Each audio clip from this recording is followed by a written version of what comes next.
ഒന്നിന്റെ പേരിലും പൊട്ടിയ ബന്ധങ്ങളൊന്നും ചേർത്ത് വെക്കാൻ നോക്കണ്ട. അതിന്റെ ആവശ്യമില്ല. എത്ര പാടുപെട്ടിട്ടാ ഞാൻ പൂർണിമ സഞ്ജയ് ഒന്ന് പിരിച്ചെന്നറിയോ? അല്ല, അമ്മ എന്താ പറഞ്ഞേ?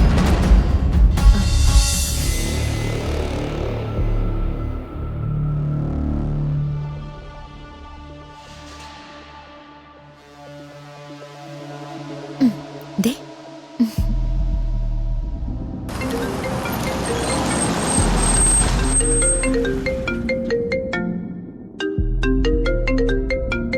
അശ്വതിയാണല്ലോ. എന്താ ഈ സമയത്തൊരു കോൾ? ഹായ് താര. ഹായ്. ഞാനിപ്പോ ദേ ധുനിമോൾക്ക് വേണ്ടിയാ വിളിക്കുന്നേ. മോൾക്ക് സഞ്ജയോടൊന്ന് സംസാരിക്കണമെന്ന്. അതിനെന്താ, സഞ്ജയ് ഇവിടെ തന്നെ ഉണ്ടല്ലോ. ദാ മോളെ, ആന്റിയോട് സംസാരിക്കേ. ഹലോ മോളെ സംസാരിക്കേ. മോളെ ഇരിക്കേ. ദാ സംസാരിക്കേ. ഹായ് മോളെ. മോളെ സംസാരിക്കേ. മോൾക്ക് സുഖാണോ മോളെ? മോളെ ആന്റിയോട് സംസാരിച്ചു നോക്കിയേ. ആന്റിക്ക് മോളെ വലിയ ഇഷ്ടാ. ഹലോ. ആ എന്താ, ആന്റിയെ ഇഷ്ടമല്ലെന്നോ? കൊഴപ്പില്ല, സംസാരിക്കേ. അതെന്താ, ആന്റി ഒരു പാവാ. ആ മോളുടെ അച്ഛന്റെ ബെസ്റ്റ് ഫ്രണ്ടാ. മോൾ ആന്റിയോട് പിണക്കാണോ? എന്താ മിണ്ടാത്തെ? ധ്വനി മോളെ സംസാരിക്കേ. മോൾക്ക് എന്താ ആന്റിയോട് സംസാരിക്കാൻ വയ്യാത്തെ? സംസാരിക്കേ. ദേ ദേ മോൾക്ക് അച്ഛനോട് സംസാരിക്കണ്ടേ? ദാ ആന്റിയുടെ അടുത്തുണ്ട്. നോക്ക് പ്ലീസ്, സംസാരിക്കേ. മോള് സംസാരിച്ചേ. നല്ല കുട്ടിയല്ലേ? അഷി, നീ എന്തായി കാണിക്കുന്നേ?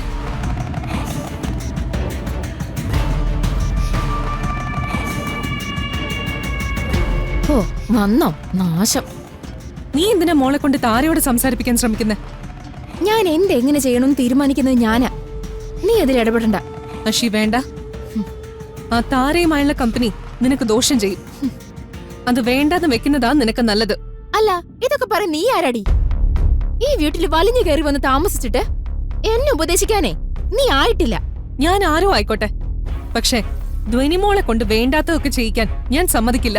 അതിന് നീ കൊച്ചിന്റെ അമ്മയൊന്നും അല്ലല്ലോ.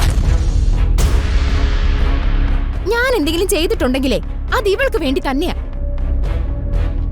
സംശയം ഉണ്ടെങ്കിൽ ചോദിച്ചു നോക്ക്. ആണോ മോളെ? മോള് പറഞ്ഞിട്ടാണോ താരയെ വിളിച്ചത്?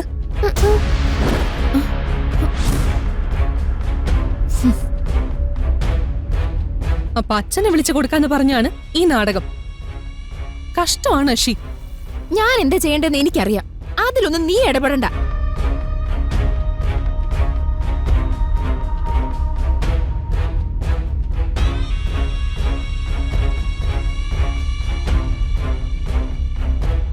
വാ മോളെ.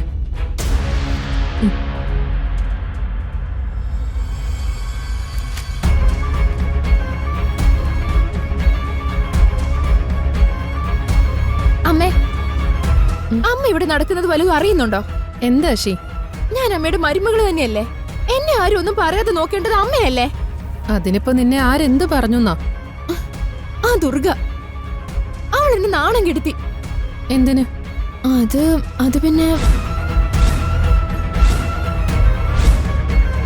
അഷി, അവൾ ആരാ എന്നെ ചീത്ത പറയാൻ? അവൾക്ക് ഈ വീട്ടിൽ എന്ത് അധികാരമുള്ളേ?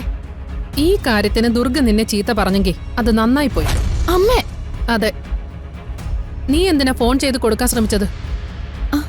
അതിന്റെ ആവശ്യം നിനക്കുണ്ടോ അഷി? അത് ധോനിമോള് സങ്കടപ്പെട്ടിരിക്കുന്നത് കണ്ടപ്പോ ഞാൻ. ധ്വനി സങ്കടപ്പെട്ടോട്ടെ. ഒന്നിന്റെ പേരിലും പൊട്ടിയ ബന്ധങ്ങളൊന്നും ചേർത്ത് വെക്കാൻ നോക്കണ്ട. അതിന്റെ ആവശ്യമില്ല. എത്ര പാടുപെട്ടിട്ടാ ഞാൻ പൂർണിമ സഞ്ജയ് ഒന്ന് പിരിച്ചെന്നറിയോ? അല്ല, അമ്മ എന്താ പറഞ്ഞേ? അമ്മയാണോ അവര് പിരിച്ചേ? അത് പിന്നെ ഞാൻ പിരിച്ചൊന്നല്ല പറഞ്ഞത്. അവരേത് സമയം വഴക്കായിരുന്നല്ലോ. ഞാൻ അതാ പറഞ്ഞത്. അമ്മേ വേണ്ട. എന്നോട് നുണ പറഞ്ഞിട്ട് എന്താ കാര്യം? എന്തോ എന്നോട് മറക്കുന്നുണ്ട്. നിന്നോട് മറച്ചതല്ല ഷീ. ഒരു രീതിയിലും പൂർണ്ണിമ ഇതൊന്നും അറിയരുത്. അതുകൊണ്ടാ കാര്യങ്ങളൊന്നും ഓപ്പണാ ഞാൻ പറയാത്തത്. ആ പൂർണിമ സഞ്ജയുമായി ഒരു കുടുംബമായി പോയിക്കഴിഞ്ഞാ ഈ സ്വത്തിന്റെ പകുതിയിൽ കൂടുതൽ അവരുടെ കയ്യിലാകും. അതാ സമയവും സന്ദർഭവും നോക്കി രണ്ടിനെ രണ്ട് വഴിയാക്കാൻ വേണ്ട കാര്യങ്ങൾ ഞാൻ ചെയ്തത്.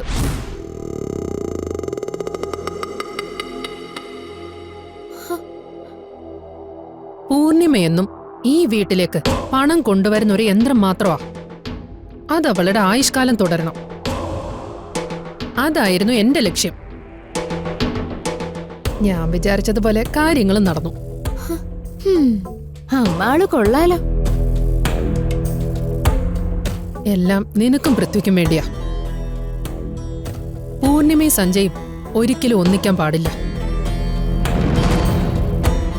പറ്റുമെങ്കിൽ താരയും സഞ്ജയും തമ്മിൽ കല്യാണം കഴിക്കുവാനുള്ള വേണ്ട സഹായം ചെയ്യുകയും വേണം. അമ്മ ടെൻഷൻ ആവണ്ട. ഇനി ഒരിക്കലും സഞ്ജയ് ഈ വീട്ടിലേക്ക് തിരിച്ചു വരില്ല. ആ പൂർണിമയുമായി ഒന്നിക്കേയില്ല. മിടുക്കി, അങ്ങനെ പറ. ഇപ്പോഴാ നീ എന്റെ മരുമകളായത്.